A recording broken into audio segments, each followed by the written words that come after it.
So why did you vote against the bill? Because this bill was a slap in the face to the American people.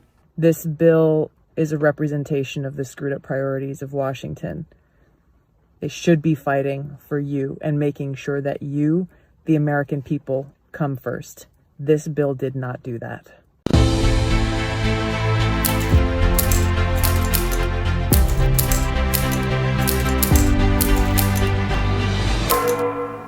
Former Congresswoman Tulsi Gabbard from Hawaii, Democrat, joins us now. Congresswoman, great to see you.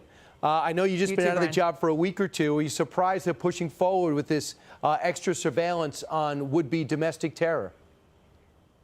It's so dangerous. You know, as you guys have been talking about, this is an issue that all Democrats, Republicans, Independents, Libertarians should be extremely concerned about. This new domestic terror law introduced by Adam Schiff is wrong and is directly going to undermine our constitutional rights and freedoms.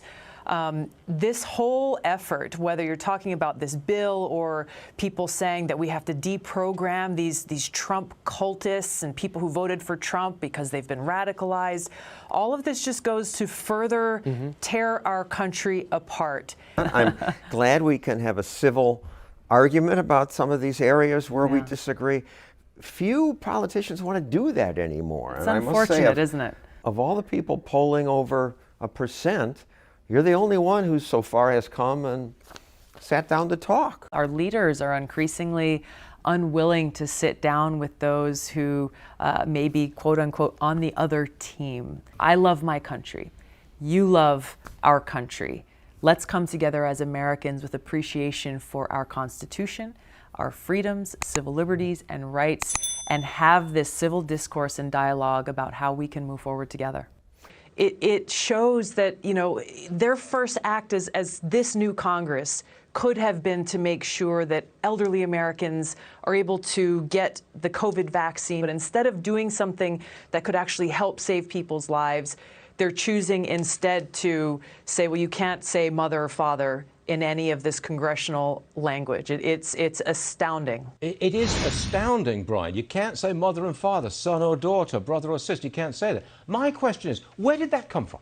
Who said to Speaker Pelosi, oh, we've got to get rid of mother and father and brother and sister? Who said that? Stuart, that's a great point. Instead of saying I disagree, where did this come from? I guarantee you, if we went up to Nancy Pelosi 10 years ago, 12 years ago, and we said this, she'd say, yeah, I'm not even interested in that. The same way we went up to Senator Schumer 10, 12 years ago and say, what's going on with the border? He's like, yeah, we got to build a wall. Who got in their heads and said America is different now?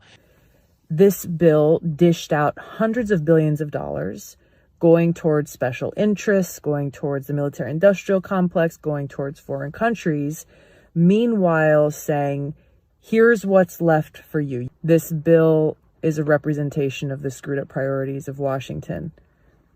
They should be fighting for you and making sure that you, the American people, come first. This bill did not do that.